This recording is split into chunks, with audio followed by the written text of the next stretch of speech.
우리는 어제 하나님께서 규정하시고 명령하신, 그래서 의무적으로 시행하고 이행해야 할 절기에 대해서 살펴보았습니다. 이제 오늘 본문은 하나님의 백성들이 스스로 결정해서 자발적으로 시행하는 서원에 대한 말씀입니다. 어제는 하나님이 규정하셔서 의무적으로 해야 되는 것이라면, 이 오늘 본문 말씀은 이스라엘 백성들, 하나님의 백성들이 스스로 결정해서 자발적으로 하는 것, 서원에 관한 말씀입니다. 서원에 있어서 가장 중요한 것은 바로 자발성입니다.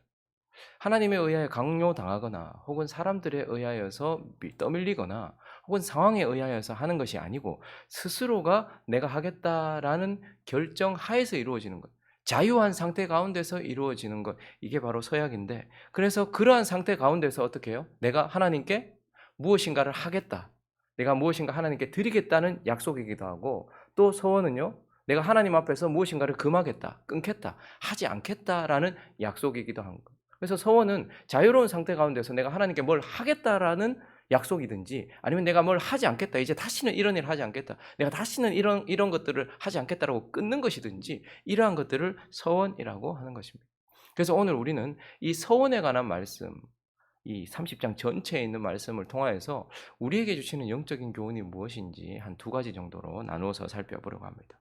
그 첫 번째는, 이 서원을 통해서 하나님은 우리에게 신실함을 요구하신다. 이 서원 규정을 통해서 하나님은 하나님의 백성이, 구원받은 하나님의 사람들이 신실하다, 믿을만하다, 신뢰할 만하다, 이렇게 되기를 요구하신다라고 말씀합니다. 하나님은 서원을 스스로 하게 하셨어요. 그러니까 스스로 결정하는 거예요. 누구도 떠밀어서 하는 게 아니에요. 그런데 만약에 서원을 했다면, 만약에 입으로 내뱉었다면, 만약에 그렇게 하겠다라고 자신이 스스로 하나님과 사람들 앞에서 말했다면, 그때는 어떻게 해야 되는 거예요? 오늘 1절과 2절 한번 읽어볼까요? 1절과 2절 시작. 모세가 이스라엘 자손 지파의 수령들에게 말하여 이르되, 여호와의 명령이 이러하니라. 사람이 여호와께 서원하였거나 결심하고 서약하였으면 깨트리지 말고 그가 입으로 말한 대로 다 이행할 것입니다. 말하지 않았으면 모르겠는데, 만약에 진짜 내가 이렇게 하겠습니다, 혹은 내가 이거 다시는 안 하겠습니다, 이렇게 말로 내뱉었다면 어떻게 하는 거예요? 자유롭게 하는 것이지만, 말로 했다면 반드시 하나님 앞에서 이행해야 된다라고 이렇게 말씀하고 있는 겁니다. 그래서 하나님은 명확하게요, 신명기 23장을 통해서 21절부터 23절까지 한번 볼까요? 있습니다. 시작. 내 하나님 여호와께 서원하거든 갚기를 더디하지 말라. 내 하나님 여호와께서 반드시 그것을 내게 요구하시리니 더디면 그것이 내게 죄가 될 것이라. 네가 서원하지 아니하였으면 무지하리라. 그러나 네 입으로 말한 것은 그대로 실행하도록 유의하라. 무릇 자원한 예물은 네 하나님 여호와께 네가 서원하여 입으로 언약한 대로 행할지니라. 네가 말하지 않았으면 모르겠는데, 만약에 말했다면 하나님은 그것을 요구하실 것이다. 그러니 말한 대로 네가 하지 않으면 그게 죄가 될 것이요, 하나님 앞에서 그것이 어려움이 될 것이다. 그러니 서원한 것이 있다면 반드시 갚아라. 서원을 하고 안 하고는 네 문제다. 그렇지만 만약에 서원을 했다면 반드시 갚아라, 이렇게 말씀하고 있는 거예요. 전도서 5장도 이렇게 말씀하는데, 먼저 2절을 한번 볼까요? 2절 시작. 너는 하나님 앞에서 함부로 입을 열지 말며 급한 마음으로 말을 내지 말라. 하나님은 하늘에 계시고 너는 땅에 있음이라. 그런즉 마땅히 말을 적게 할 것이니라. 그리고 4절부터 6절까지도 봅니다. 시작. 네가 하나님께 서원하였거든 갚기를 더디게 하지 말라. 하나님은 우매한 자들을 기뻐하지 아니하시나니 서원한 것을 갚으라. 서원하고 갚지 아니하는 것보다 서원하지 않은 것이 아니하는 것이 더 나으니, 네 입으로 네 육체가 범죄하게 하지 말라. 사자 앞에서 내가 서원한 것이 실수라고 말하지 말라. 어찌 하나님께서 네 목소리로 말미암아 진노하사 내 손으로 한 것을 멸하시게 하랴. 만약에 서원을 했어요. 하지 않아도 되는데 본인이 하나님 내가 이거 드리겠습니다, 하나님 내가 이걸 하겠습니다, 혹은 하지 않아도 되는데 하나님 내가 다시는 이거 하지 않겠습니다, 내가 하나님 앞에서 이러한 행동을 하지 않겠습니다, 그렇게 말을 했다면 하나님은 그걸 들으신단 말이에요. 그리고 그 약속을 받으신단 말입니다. 그런데 그렇게 말해놓고 까마득히 잊어버리거나, 그렇게 말해놓고 입으로 뱉어놓고 마치 아무 일도 없었던 것처럼 그냥 그렇게 하지 않는 것, 그건 죄가 된다, 이렇게 말씀하는 거예요. 그래서 하나님은 이 서원 규정을 통해서 하나님의 백성들이 함부로 말을 하고 능력도 되지 않으면서 함부로 결정하고 함부로 행동하는 것을 금하고 있다. 그리고 만약에 말을 했다면 어떻게 해요? 그게 우리에게 어려움일지라도 그것이 말을 했다면 반드시 이행해서 하나님 앞에서 사람들 앞에서 저 사람은 정말 신뢰할 만한 사람이다 라는 것을 보여주는 인생이 되어야 된다는 거예요. 말을 했다면 반드시 그 말대로 이행하는, 그것이 손해가 되고 어려움이 된다 할지라도 그것을 지켜냄으로 인하여서 저 사람은 진짜 신뢰할 만하다, 신실하다라는 것을 보여주는 인생, 한 걸음 더 나아가서 예수를, 하나님을 닮은 인생이 되어야 된다고 말하고 있어요. 하나님은 스스로 말씀하셨습니다. 하나님의 말씀은 능력이기도 하지만 하나님의 말씀은 그분의 신실함을 보여주기도 해요. 그분이 능력으로 말씀으로 천지를 창조하신 것도 있지만 그분이 창세기부터 시작해서 계속해서 말씀하셨다는 거, 약속하셨다는 것을 우리는 보게 돼요. 아들을 주겠다라고 범죄하자마자 하나님 그렇게 말씀 안 하셔도 되잖아요. 아담과 하와가 범죄해서 지옥 가든지 말든지 아무 말씀 안 하셔도 되는데 하나님께서 여자의 후손을 주겠다라고 약속하셨어요. 그리고 계속해서 메시아를 주시겠다고 약속하셨어요. 나중에는 보니까 아들을 주겠다고 말씀하셨어요. 근데 그 자리가 죽음의 자리예요. 십자가의 자리예요. 그렇지만 하나님 어떻게 하셨습니까? 자신이 말씀하신 그대로 약속을 지키시는. 그래서 히스토리, 역사는 하나님이 말씀하신 것을 신실하게 지켜가는 과정을 우리가 그냥 드라마처럼, 영화처럼 보고 있는 거예요. 하나님 아버지께서는 우리를 버리지 않겠다라고 약속하셨죠. 그렇게 말씀 안 하시면 될 거예요. 괜히 그렇게 말씀하셨어요. 그래서 어떻게 합니까?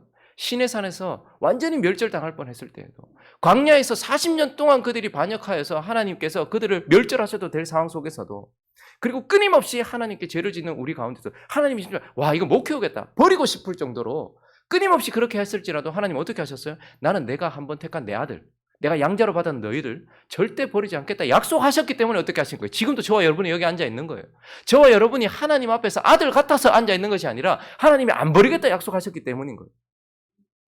또한 예수 그리스도께서요, 내가 너희를 버리지 않겠다, 너희 내 신부다 한번 말씀하셨기 때문에 그런 거예요.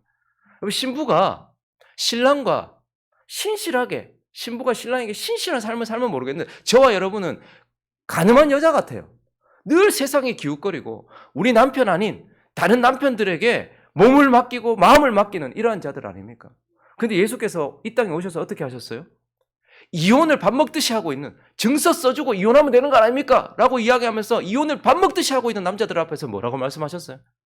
하나님이 짝지어 두신 것을 사람이 나눌 수 없다. 그건 이혼하는 남자들한테 말하고 있는 게 아니라 자기 자신한테 말하고 있는 거예요. 내 신부, 교회, 이스라엘 백성들 너무 음란해. 그런데 나는 하나님이 짝지어 주셨고 내가 내 신부를 버리지 않겠다라고 내가 말했기 때문에 나는 끝까지 그 신부를 붙들고 있는 거예요. 라고 말씀하시면서 하나님은 자신이 말씀하신 대로, 성령은 결코 우리를 떠나지 않겠다고 말씀하셨어요. 성령이 어떤 분입니까? 가장 거룩한 분이세요. 가장 거룩한 곳에 계셔야 될 분이세요. 그런데요, 그분이 가장 더러운 우리 마음 가운데 오셨어요. 근데 그분이 내가 절대 떠나지 않겠다라고 말씀. 탄식은 하실지언정 우리를 떠나지 않고 우리 마음속에서 계속, 우리 안에서 계속 머물고 계세요. 성부, 성자, 성령 하나님은 말씀하신 그대로 그것이 그에게 어려움이 되고 그것이 아픔이 된다 할지라도 끝까지 지키고 계세요. 그래서 너희가 입으로 내뱉었다라면 손해가 될지라도 어려움이 될지라도 그것을 반드시 이행함으로써 하나님의 백성들은요, 복된 사람이 되기를 하나님 바라세요. 그래서 땅을 주시는 거예요. 축복을 주시는 거예요. 복된 사람이 되기를. 근데 동시에 복으로 가득한 인생이 신실한 인생이 되기를 원하는 거예요. 저 사람들이 무슨 말 하면, 저 사람이 무슨 말 하면 저 확실하다. 저 사람이 아니라 하면 아닌 거고 저 사람이 한다 하면 하는 거다 라는 것을 보여주는 하나님 아들 예수 그리스도처럼, 예수 그리스도는 복되신 분이세요. 그리고 그분은 신실하신 분이세요. 그래서 우리도 복된 자를 넘어서 신실한 자가 되어라, 그것을 요구하신다라는 것을 오늘 서원을 통해서 말씀하고 있는 것입니다. 그리고 오늘 말씀을 통해서 또 하나님께서 우리에게 주시는 한 가지는, 하나님은 우리를 또 신실하게 지켜주신다라는 것. 오늘 본문 말씀은 단순한 서원에 관한 말씀이 아니에요. 특이한 특징이 있는데 그 대상이 특별히 여성들과 관련돼 있다라는 특징이 있어요. 그냥 서원에 대해서 말할 때에 전부를 다 말하기보다는 여성들에 대해서. 그래서 16절을 보시면 이는 여호와께서 모세에게 명령하신 규례인데, 서원에 관한 규례인데요. 남편이 아내, 그러니까 아내에 대해서, 혹은 아버지가 자기 집에 있는 어린 딸에 대해서, 아버지의 권위 안에 있는 어린 딸이 서원했을 때의 규례이고, 그리고 남편의 권위 안에 있는 아내 혹은 신부에 관해서만 말하는 거예요. 이렇게 하면 우리는 이건 너무 시대착오적이고 또 남녀 차별적인 뭔가 그런 거다, 이런 생각을 좀 하게 되죠. 왜 아버지의 권위 아래 있는 어린 아들에 대해서는 왜 규정하지 않고, 왜 신부의 남편 된 그 남자에 대해서는 규정하지 않는가? 우리는 이렇게 생각할 수도 있어요. 근데 왜 하나님은 지금 이 말씀을 통해서 서원에 대해서 말씀하시면서 아버지의 권위 아래 있는 딸과 남편의 권위 안에 있는 신부나 아내에 대해서만 얘기할까요? 이건 여성들에 대해서 얘기하고 싶은 것이 아니라 하나님의 백성들에 대해서 말하고 싶은 거예요. 하나님의 백성들의 신분이 하나님 아버지 아래 있는 딸과 같고, 신랑 대신 예수 그리스도 안에 있는 신부와 같고 아내와 같기 때문에, 하나님은 지금 뭐 여자와 남자, 여성의 권위 신장 이런 것들을 말하는 것이 아니라 하나님의 백성들에 대해서 말하는 거예요. 하나님의 백성들은 하나님 아버지 아래 있는 딸과 같아요. 예수는요, 하나님 아버지 안에 있는 아들과 같은 거죠. 그리고요, 우리는 신랑 대신 예수 그리스도 안에 있는 신부와 같은 존재인 거예요. 그래서 하나님은 오늘 이 서원 규정을 통해서 여자에 대해서 말하는 것이 아니라 하나님의 백성들에 대해서 말씀하고 있는 거예요. 그리고 또 하나 오늘 특징이 있는데요. 오늘 이 서원과 관련된 특징은 하나님의 백성들, 딸과 같은, 그리고 신부와 같은 하나님의 백성들에 대해서 말하기도 하지만, 그 내용 자체가 서원을 지켜라라는 것이 아니라 서원을 지키지 않아도 되는 것, 그러니까 예외 규정에 대해서, 무효될 수 있는 것, 그래서 지키지 않았을 때에도 안전할 수 있는 것에 대해서 지금 말하고 있는 거예요. 3절부터 한번 보시면요, 여자가 만일 어려서 그 아버지 집에 있을 때에 여호와께 서원한 일이나 스스로 결심하려고 한 일이 있다 하자. 그러니까 아버지의 권위 아래 있죠. 그러니까 이 딸은요, 뭘 만약에 하기로 결심을 했어요. 그러면 아버지께서 도와주지 않으면 할 수 있습니까? 없습니까? 고대 시대를 생각해 보시면 어린 딸이나, 그리고 여성들은 남자의 권위 안에서, 남자의 어떤 그 관계 속에서, 남자의 가지고 있는 능력 속에서 뭘 할 수 있잖아요. 그런데 여자가 많이 어려서 그 아버지 집에 있을 때 서운한 일이 스스로 결심한 게 있어요. 자, 그리고 4절에 보니까 그의 아버지가 그 서운하는 일이나 그가 결심한 사역을 들었어요. 아버지가 가늠이 될 거 아닙니까? 예를 들어서 얘가 뭐 교회를 한 개 짓겠습니다.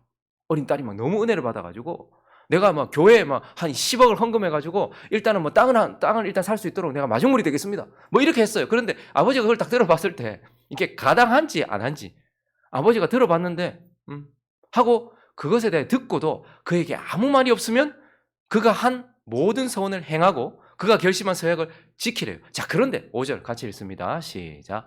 그러나 그의 아버지가 그것을 듣는 날에 허락하지 아니하면 그의 서원과 결심한 서약을 이루지 못할 것이니, 그의 아버지가 허락하지 아니하였은즉 여호와께서 사하신. 아버지가 듣고 이거 안 되겠다 해서 아버지가 이거 안 된다 라고 만약에 말했다면 그가 아무리 노력해도 안 될 것 아닙니까? 근데 그때에는 이 여자가 내뱉었지만, 그러나 하지 않는다 할지라도 그게 하나님 앞에 죄다 아니다. 아니다. 그러니까 아버지에 의하여서 하나님 앞에 내뱉었던 서원을 이행하지 않아도 죄가 되지 않을 수 있는 그 규정을 말하고 있는 거예요. 그리고 계속해서 이어지는 본문을 보니까 6절에 보면요, 혹시 남편을 맞이할 때, 이제 이 여자가 이제 출가할 때가 됐어요.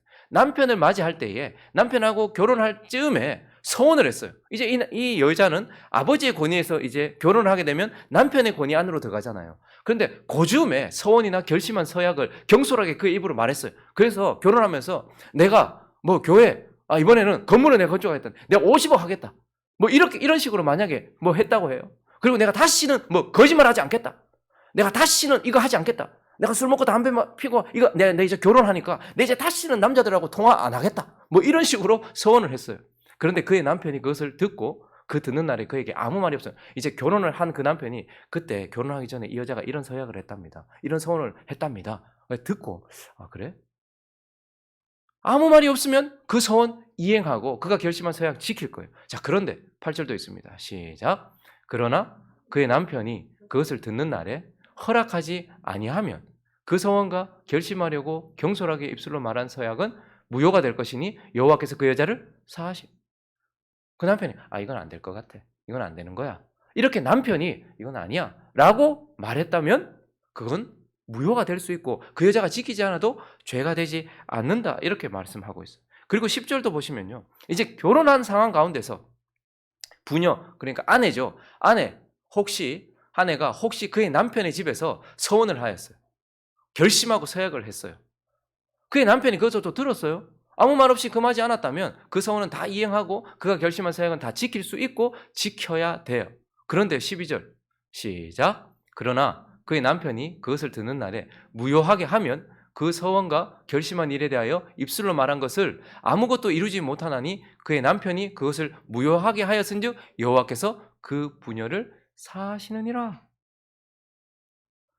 우리가 하나님 앞에 서약했고 서원했어요. 그런데 우리 위의 권위인 남편이나 혹은 아버지가 이건 안 되는 거야. 이건 아닌 거야. 라고 말했다면 지키지 못했고 지키지 아니하였다 할지라도 죄가 되지 않는다. 자, 그런데 남편이 들었어요. 듣고 그래 해 라고 했어요. 그런데도 못했다. 15절을 볼까요? 모든 서원과 마음을 자제하기로 한 모든 서약, 뭘 하겠다라는 약속이거나 뭐 하지 않겠다라고 뭐 서약했다. 그 모든 서약은 그의 남편이 그것을 지키게도 할 수 있고 무효하게도 할 수 있으니, 자, 그래서 15절 시작. 그러나 그의 남편이 들은 지 얼마 후에 그것을 무효하게 하면 그의 아내의 죄를 누가 담당하는 거예요? 남편이 아무 말 안 했거나 아버지가 아무 말 안 했어요. 서약했는데. 그런데 안 지켰다. 그러면 책임을 누구한테 지게 하는 거예요, 하나님? 남편한테 지게 하는 거예요. 그러니까 내가 교회된 우리가, 신부된 우리가 하나님 앞에 뭘 서약을 했어요. 근데 우리 아버지께서 아무 말씀 안 하시고 우리의 신랑 되신 예수 그리스도께서 아무 말씀 안 하셔요. 그러면 그걸 나는 지키지 않아도 만약에 이거 안 된다 이렇게 말했다면 우리는 지키지 않아도 무효되어도 죄가 아니라는 거예요. 그런데 해야 되는 일이었어요. 그런데 만약에 못 지켰다. 그러면 누구한테 책임을 돌리신다는 거예요? 남편한테 책임을 돌리신다라는 거예요. 그래서 이것은 하나님께서 능력 없고 변덕스럽고 신실하지 못한 우리가 서약을 했을 때에 그것을 지키지 못해도 우리를 안전하게 지킬 수 있는 하나님의 보호장치에 대해서 말씀해 주고 있는 겁니다. 위기는 언제 찾아옵니까? 특별히 그리스도인의 위기는 언제 찾아옵니까? 그리스도인의 위기는요, 우리가 하나님 앞에서 악을 행하려고 할 때에 찾아와요. 그렇지만 동시에 그리스도인의 위기는요, 우리가 하나님 앞에서 오늘처럼 선을 행하려고 할 때에도 찾아올 수 있습니다. 그리고 우리 인생의 위기는, 그리스도인의 위기는요, 하나님이 규정하신 것에 대해서 하지 않을 때, 제사를 지켜라, 절기를 지켜라, 그렇게 규정하신 것을 하지 않을 때도 찾아올 수 있지만 우리가 결정한 것을 하지 않을 때도 찾아올 수 있어요. 우리가 스스로 하겠습니다, 혹은 하지 않겠습니다, 우리가 결정한 것을 하지 않을 때에도 찾아올 수 있어요. 오늘 서약처럼. 그래서 전도서 5장 16절을 다시 보시면 이렇게 말씀하잖아요. 6절이네요. 내 입으로 내 육체가 범죄하게 하지 마라. 네 입으로 그렇게 사자. 그러니까 하나님 앞에 서 있는 분 앞에서 내가 서운한 것이 내가 실수였다. 나 그때는 내가 정신이 없어. 나 그때는 그랬는데 지금은 아니야. 보통 서약을 언제 합니까? 실수라고 말하지 말라. 어찌 하나님께서 네 목소리로 말미암아 진노하사 네 손으로 한 것을 하나님 받으셨는데. 보통 서약을 언제 하냐면 사람들이 서약을요, 급할 때 해요. 위기일 때 해요. 그래서 대표적인 서약이 야곱의 서약이잖아요. 야곱이 형 에서에게 이제 혹 죽임을 당할 수도 있는 그런 상황 속에서 이거 혹시 형제끼리 또 싸움 날까 봐 어머니가 보내잖아요. 어머니의 고향 바단 아람으로 보내요. 근데 아버지의 집에서 이제 떠나가요. 다 잃고 떠나가요. 떠나가는 가운데 돌베개 베고 잠들었어요. 그러나서 그때 하나님 만났거든요. 그때 어떻게 해요? 서약해요. 급하니까. 하나님, 만약에 내가 이 길에서 안전하게 갔다가 다시 안전하게 돌아오고 하나님께서 나를 지켜주시고 복을 주신다면 당신은 내 하나님이 되고 여기는 성전이 될 것입니다. 그때 서약하는 거예요. 우리도 보통 언제 서약합니까? 하나님 이거 해주시면 내가 이거 하겠습니다. 급하면 하는 거예요. 간절할 때 하는 거예요. 한나도 서약했습니다. 늘 아들 없어서 눈물 흘리고 있었거든요. 하나님께 늘 기도했어요. 나는 왜 아들이 없지? 전부 다 주변 사람들이 말해요. 야, 아들 없는 건, 이스라엘 백성들에게 있어서 아들 없는 것은 그게 하나님의 저주일 거야. 뭐 이런 식으로 자꾸 얘기를 하니까 마음이 너무 아픈 거예요. 그래서 어떻게 하는 거야, 하나님? 하나님 만약에 내한테 아들 주시면 그렇게 간절히 구해놓고 내가 이거 하나님께 바치겠습니다. 또 이렇게 서약을 하는 거예요. 대부분의 서약은 내가 급할 때 하는 거예요. 내가 다시는 안 하겠습니다. 막 부부간에 막 싸웠어요. 막 부인이 너무 화가 났어요. 이제 그만하자. 이혼 도장 찍어라. 이렇게 하면 어떻게 해요, 남편이? 내가 다시는 안 할게. 많이 해보셨나 봐요. 왜 웃으세요? 막 서약서가 얼마나 많은지. 다시는 내가 술 안 마실게. 내 다시는 담배 안 피게. 내 다시는 내가 손 지급 안 할게. 막 이렇게 막 서약을 막 해요. 급하니까. 근데 시간이 지나면 어떻게 됩니까? 변덕스러운 우리의 마음 때문에 혹은 능력 없음 때문에 그걸 못 지키는 거예요. 막 은혜 받고 사업 잘 돼요. 괜히 말 안 해도 되는데 교회 앞에 당회 앞에 와가지고 갑자기 내가 매달 며칠까지 20억 내가 일단 마중물로 내가 뭐 헌금하겠습니다. 그것을 우리 건축하십시다. 그냥 가만히 있다가 목사들 예? 그럼 그렇게 왜요? 그리고 나서 나머지 30억 내가 해가지고 한 50억 정도 해서 자그마하게 자그마한 것도 아니잖아요. 자그마하게 우리 교회 하나 하십시다. 이래놓고 2년도 안 돼가지고 갑자기 교회도 안 와. 그러면 그게 죄가 되는 거예요. 능력도 없으면서 마음도 변덕스러우면서 신실하지도 않으면서. 근데 하나님이 우리가 서원할 때 벌써 아버지가 알아요. 야 이거 안 돼. 혹은 우리 신랑 대신 예수 그리스도 그거 알아요. 야 이건 아니야. 그래서 어떻게 하는 거야? 그때 우리가 서원했다 할지라도 하나님이 무효. 혹은 우리의 신랑 대신 예수 그리스도 저거 아니야 라고 말했다면 우리가 지키지 못했어도 어떻게 하는 거야? 죄가 되지 않는다. 그것이 우리 인생을 무너뜨리지 않는다. 하나님이 그래서 우리를 보호해 주신다. 신실하게 보호해 주시고 우리의 신실함을 보호해 주신다라고 말씀하고 있는 것입니다. 그렇다고 오늘 말씀을 들으시면서 야 그럼 내가 함부로 내뱉어도 이제 되겠네 라고 생각하면서 끝낼 일이 아니에요. 하나님이 그만큼 우리를 사랑하시고 보호해 주신다라는 말씀을 우리에게 주고 계시는 것입니다. 말씀을 정리하겠습니다. 여러분 그러면 최초 서원자는 누굴까요? 처음으로 서원한 분, 처음으로 서원한 자 누굴까요? 하나님 자신이세요. 굳이 하지 않아도 되는데 내가 너희를 끝까지 사랑할 거야. 내가 끝까지 내가 시작한 거 이룰 거야. 여러분 우리가 천국 가기에 합당합니까? 우리가 복을 받기에 합당합니까? 근데 하나님이 굳이 하지 않아도 되는데 그렇게 서원하셨어요. 내가 이들에게 복을 줄 거야.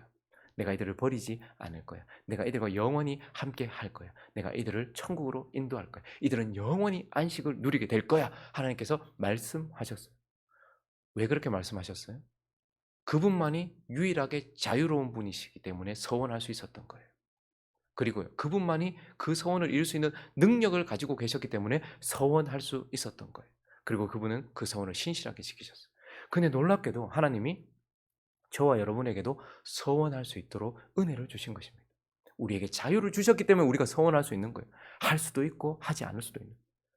죄된 존재들은요, 하지 않을 수 없어요. 하려고 해도 할 수 없어요. 죄 때문에 내가 하려고 하는 거 못하고 죄 때문에 내가 하지 않으려고 하는 거 하지 않을 수가 없어요. 근데 하나님이 우리에게 자유, 본인이 가지고 있었던 자유, 그것을 우리에게 다시 허락해 주셨어요. 그래서 우리는 자유로운 상태 가운데서도 할 수도 있고 하지 않을 수도 있는 이 놀라운 은혜를 우리한테 주셔서 서원할 수 있도록 한 존재가 되었단 말입니다. 아버지의 권위 안에서, 남편의 권위 안에서 우리는 언제나 서원할 수 있는 자유로운 존재요, 은혜로운 존재가 되었단 말입니다. 그러므로 하나님 앞에 신실한 자가 되는 저와 여러분 되시기를 예수 그리스도의 이름으로 축원합니다. 그렇지만 한 가지를 기억하십시오. 우리가 혹 능력이 없거나 변덕스럽거나 신실하지 못해서 그 서원을 이행하지 못했을지라도 하나님 아버지께서, 우리의 신랑 되신 예수 그리스도께서 우리를 그것 때문에 무너지지 않도록 지키고 계신다라는 것, 우리가 그분의 권위 안에 있다는 것, 그것이 얼마나 큰 은혜인지. 죄는 누군가 아래에 있지 않으려고 하는 거예요. 자꾸 올라가려고 하는 거예요.